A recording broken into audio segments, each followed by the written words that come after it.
especially given how high expectations were that this was going to be a historic wave, that you were going to have historic margins for Republicans in the House, that they were going to just wipe out the Democrats in the Senate, that there was just no doubt about it given the state of the economy, the state of Joe Biden's approval rating, and just the historical record of how the party in power typically does in their first midterm elections.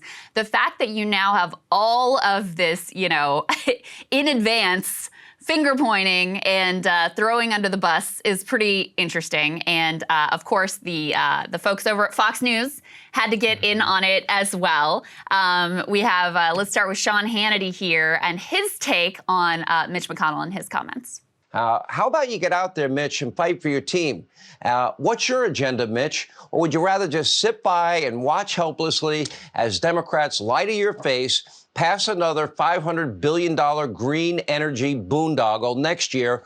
Or is it maybe Mitch McConnell hates Donald Trump so much that he would probably rather see Trump-endorsed candidates lose because he thinks that might hurt Donald Trump? His time as a leader needs to come to an end. So you can pretty much assume whatever Sean Hannity is saying is whatever the line from Trump is. I mean, it just goes straight from whatever the phone call is he had with the president earlier in the day to his audience here. But you can also see, I mean, those McConnell comments, even though he delivers them in this very like monotone Mitch McConnell way, they really stirred up quite a frenzy. Tucker Carlson also responding to Mitch McConnell's comments. And I thought what he had to say was actually kind of interesting in a couple of ways. Let's take a listen to that. Dr. Oz is getting crushed by a stroke victim who was already crazy. It's bizarre. The question is, why is this happening? We spent some time on the phone the other day calling around to various smart political people to find out why it's happening. We heard a lot of theories, almost all of which boiled down to Dr. Oz is a bad candidate. Mitch McConnell, who's in charge of electing more Republicans to the Senate, gave virtually the same explanation yesterday at a Kentucky Chamber of Commerce lunch. Quote, "Candidate quality has a lot to do with outcome," he said. In other words, it's not my fault they sent me bad candidates. Unfortunately, donors and party leaders often do complicate it. They want candidates to talk about issues that they care about, which are often very different from the issues that the public cares about. So he goes on to say that, you know, there's no bad candidates. There's just candidates that talk about the wrong issues. And he doesn't outright say, stop talking about the economy. But he goes on to say the right issues, in his view, to talk about are immigration and crime, which I thought was very interesting because there's also this NBC News poll that we're going to cover. The number one issue isn't inflation anymore. It's actually threats to democracy, which surprised the heck out of me. And gas prices have gone down.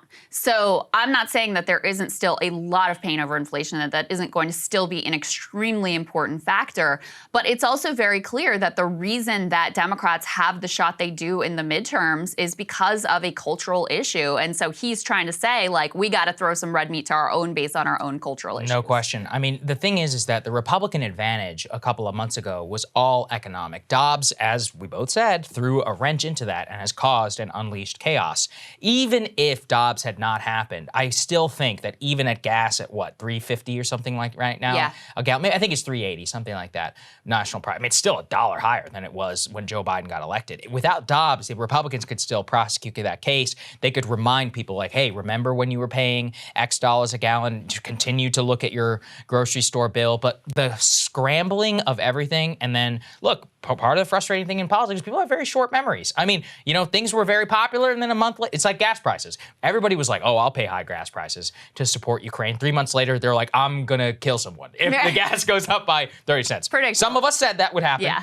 But the problem is that in politics, especially whenever you're doing this up and down game, you respond to whatever the it thing is at the moment. And Tucker's also not wrong, which is that the GOP never had a real economic case to make. It was just everything sucks under Biden. Right. But that's a converse, because now Biden is like, you're getting $100 a month raise because gas prices have gone down. I was like, well, it's not really how it works. But, you know, yes, you are saving $100. Yeah. But in a way, when you're like, everything sucks because of Biden, if things get better under Biden, he can say, hey, things got better under me, even though he had no hand whatsoever in lowering gas prices. The gas prices are just like this blaring sign that you drive by multiple times a day that tell you how it's going, right? And so, and obviously have a dramatic impact on people's bank accounts, and especially working class people who are trying to like just drive to work.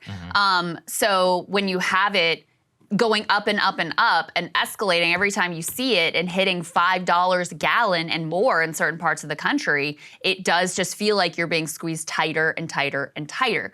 And so even though the gas prices are still very high in comparison to when he came into office. $3.90 a gallon. I mean, that's high. The fact that you have them starting to ease up and go down, you know, that does change the landscape ultimately here for how people are feeling. Now, again, Republicans were not actually planning on running on anything. I mean, that was the real, like, in terms of elite Republicans and what their strategy was, outside of Rick Scott and his terrible idea to run on, like, a tax hike for working class people and getting rid of Social Security or whatever his bogus idea was. Mitch McConnell and his ilk were like, no, we're going to run on nothing because we don't need to, because things are bad enough and Biden's approval is bad enough. We're just going to make it a referendum on Biden. And if it hadn't been for Dobbs, that would have worked out beautifully for them. And they would have, you know, the red wave would be in full effect. Dobbs has definitely changed that calculus. And so now the fact that they are, like, literally have nothing in particular that they are offering affirmatively to the American people is definitely creating a problem for them. So lots of interesting finger pointing and recriminations here. Absolutely. Cable news is ripping us apart, dividing the country, making it impossible to function as a society, and making it impossible to know just what is true and what is false. But the good news is they are failing and they know it. That is why we're building something new, a new mainstream, a healthier one, something more trustworthy, something that we are going to need in one of the most pivotal times in American history. We are building up here for the midterms, for the upcoming presidential election, but we need your help. So if you can help us out by becoming a premium member today at breakingpoints.com, we're trying to change America for the better and the entire world. So what are you waiting for, guys? Go to breakingpoints.com and sign up and help us build a new mainstream.